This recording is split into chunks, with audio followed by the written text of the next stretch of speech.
Hello everyone, today I'll be showing you how and where will you submit your upcoming FC assignment, that is macro and measure persuasive paper. So for the students, particularly for the students who are in writing center, they'll be submitting their assignment on this link, and for the rest of the students, they'll be submitting their assignment on this link. Also, the students who are in the writing center, they have to first make an appointment through this link, and they have to print the confirmation either in a document form or an image JPG file, and they have to submit along with this assignment.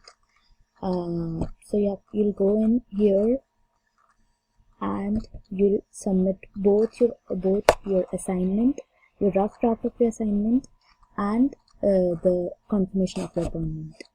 I hope my instructions are clear to you guys. If you have any doubts, you can email me anytime. Thank you for